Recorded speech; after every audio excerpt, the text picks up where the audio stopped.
There is a debate about whether Jesus is Lord and Jesus is Lord mean the same thing or two different things. The Jesus is Lord, I mean Lord of capital letter L-O-R-D, and then Lord of capital letter L and then small letter O-R-D. There are many people who argue that these two separate words refers to different things, while others argue that they are all identical. Well, in this particular study, my friends, we will explore this topic to arrive at a clear understanding of what these two words mean. Join me as we unpack this issue and gain an unshakable perspective of it. Before then, friends, please subscribe to this channel and also click the notification bell so that you don't miss our future videos. And if you are listening to this program and you find it so helpful to you, please, my friend, like it and also share it to other people. Friends, let us begin with a prayer, asking God in heaven to grant us an understanding of what we are going to learn. Let us pray. Heavenly Father, we thank you so much for your grace upon our life. Thank you for the opportunity to share your word. We ask for understanding. We ask that, gracious Lord, you will give us an understanding of everything you are going to speak to us in this particular episode. Help us, oh Lord, my viewers. Bless them, oh God. Use me as an instrument to bless them, oh God. At the end of these studies, we will have cause to glorify you. In Jesus' name we pray. Amen and amen. Friends, as usual, let us start with our memory verse. But one interesting thing is that this episode, we're going to start with a new memory verse. How about that? Our new memory verse topic is Christ is first over everything. Christ is first over everything. Taken from the book of Colossians chapter 1, verse 16. And it says, "For by him all things were created, things in heaven and on earth, visible and invisible, whether thrones or powers or rulers or authorities, all things were created by him and for him." Colossians chapter 1, verse 16. Praise the Lord. Please keep learning this. We will still come back to it at the end of our studies. Now, in these studies, I want us to examine two passages. Colossians chapter 1, verse 15 to verse 23. And then Colossians chapter 2, verse 6 to verse 12. These are the passages we're going to examine together to explore the biblical teaching on these two particular subjects. But first of all, let's start from Colossians chapter 1, verse 15. Let's hear what the Bible says. Colossians chapter 1, verse 15. He is the image. This verse says something about Jesus Christ. He said, he is the image of the invisible God, the firstborn over all creation. The image of the invisible God. Who is this invisible God? Invisible God is our creator, Yahweh, the God of all, the owner of the entire universe, the omniscience, the omnipotent, God Almighty. He is the invisible God. But what does it mean to say he is the image? Who is this that is said to be the image? Jesus Christ. Image of who? The invisible God, that is the Almighty God. So what does it mean to say that he is the image of God? I think in the book of Hebrews chapter 1 verse 3, Hebrews chapter 1 verse 3 actually reveal to us and give us more insight about this particular phrase. Let's go to Hebrews chapter 1 verse 3. The Bible says, the Son is the radiance of God's glory and the exact representation of his being, sustaining all things by his powerful word. After he had provided purification for sins, he sat down at the right hand of the majesty in heaven. Praise the Lord. Friends, this passage, one very important phrase I want to use there is that he is the exact representation of his being. Whose being? God's being. Who is this exact representation? Christ Jesus. You know, the truth is that we cannot see God. But you know what? Jesus showed us exactly what God is like. God took the form of human being in Christ Jesus and came into the world to show us in Christ Jesus who he is like. That is exactly what happened. So Jesus Christ is God in a human form, so that we can see, because we can see God, we can touch God, but he decided to come taking the form of human in order to live with us in Christ Jesus.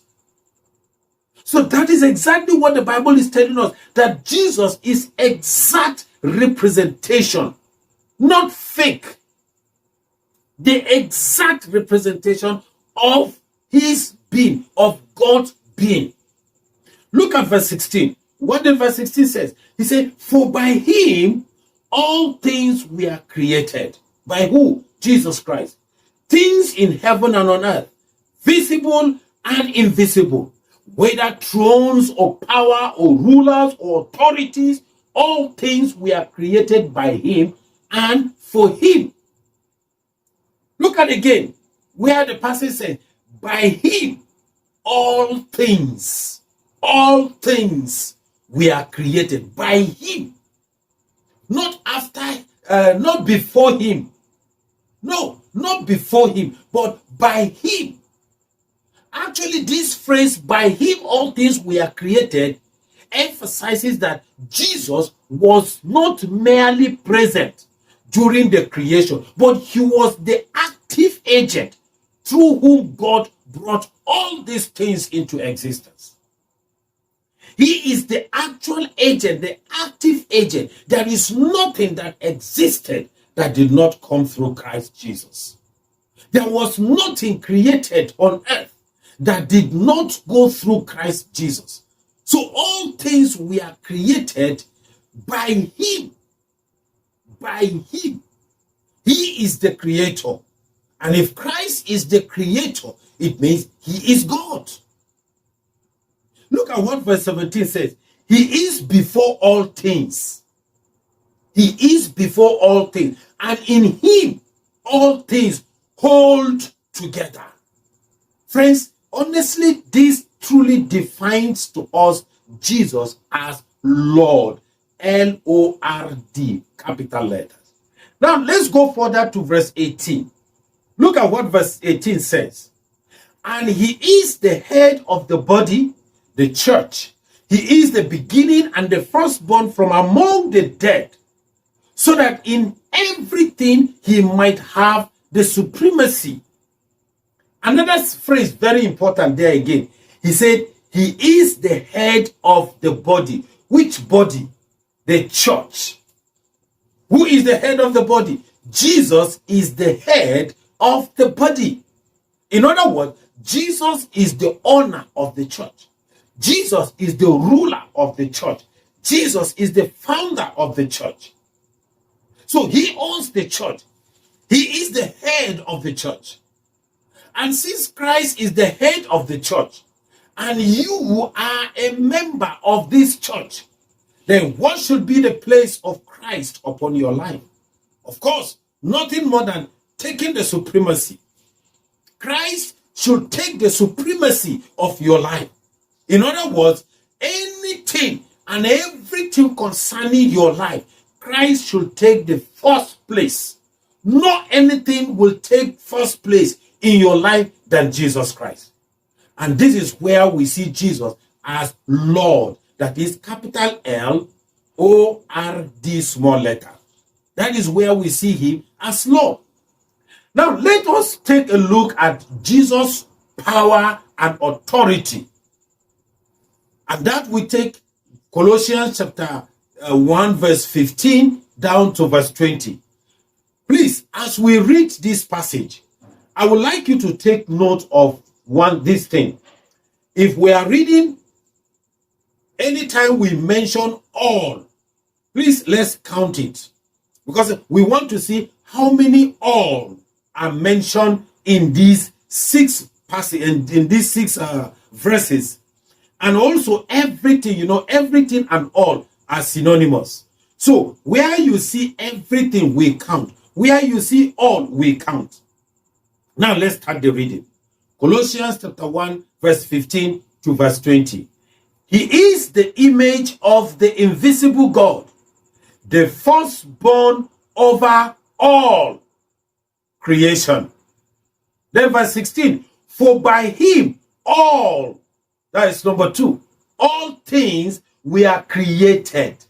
Things in heaven or on earth, visible and invisible, whether thrones or power or rulers or authorities. All things. Number 3, all things were created by him and for him. Look at verse 17. He is before all things. That is number 4. And in him all things, you see, number 5, all things hold together. Verse 18 now. And he is the head of the body, the church. He is the beginning and the firstborn from among the dead, so that in everything, that's number 6, he might have the supremacy. Verse 19, for God has pleased to have all his fullness, that is 7, all his fullness dwell in him. Verse 20, the last verse, and through him to reconcile to him all things, that is 8, whether things on earth or things in heaven, by making peace through his blood shed on the cross. You see, we just in these 6 verses, we have up to 8 all. Hallelujah. Friends, do you know what that means? All, everything you can talk of. Christ is the Lord. Christ is the head. Christ is the honor. Whether you are a Christian or you are a Muslim, whether you are a pagan, whether you are a male or a female, whoever you are, Christ is over all, including you and I. Therefore, friends, is there anything or anyone that Jesus Christ does not rule? Is there anybody? Nobody. Nothing on earth that Jesus has no authority, power, rule over it. No, there is none. Now, since Jesus is our Lord, who rules over us, then what must we do now? What must you do now? I want to read verse 23. Look at verse 23 in Colossians chapter 1. If you continue in your faith, established and firm, not move from the hope held out in the gospel. This is the gospel that you heard, and that has been proclaimed to every creature under heaven, and of which I, Paul, have become a servant. 3 things mentioned here that you and I need to do. Number 1, continue in your faith. No going back. Friends, no going back. If you are a child of God, if you are a Christian, continue in your faith. No going back. Number 2, be established and stand firm. Nothing shall shake you. Nothing shall discourage you. Nothing should threaten your life in Christ Jesus, my friends. Don't be shaken. Be established. Be rooted. Stand firm in your faith in Christ Jesus. And number 3, don't move away from this hope that you have in Jesus, that was held or that is held up in the gospel of our Lord Jesus Christ. Don't give away. Don't move away. Hold on to it. Hold on to this, your faith. Friends, now you can see that both Lord, capital L-O-D, and Lord, capital L-O-R-D, are Jesus' attributes. Both of them are Jesus' attributes, and they are identical. They are the same. The word Lord, capital L-O-R-D, referred Jesus as God, that is Yahweh. While Lord, capital letter L, and then small letter O-R-D, referred Jesus as honor, ruler, master of all things. You can see they are all the same. Therefore, brothers and sisters, I challenge you to keep moving. Keep moving in your Christian faith, because you have Jesus as your Lord. You have Jesus as your master. You have Jesus as your own. You are his property. He owns you. Jesus owns you, friends. Don't go back. No retreat, no surrender. Continue moving in your faith. Continue moving in your Christian struggle. Continue moving in your Christian race, friends. And I assure you, God will never disappoint you. Jesus will never leave you alone. He is always with you. Friends, join me again for the continuation of these studies next week. But before I call it a day, let's recite our memory verse once again. Christ is first over everything. Colossians chapter 1, verse 16. For by him all things were created, things in heaven and on earth, visible and invisible, whether thrones or powers or rulers or authority, all things were created by him and for him. Colossians chapter 1, verse 16. Thank you so much. I hope to see you again in the next episode, God's willing. Thank you and goodbye.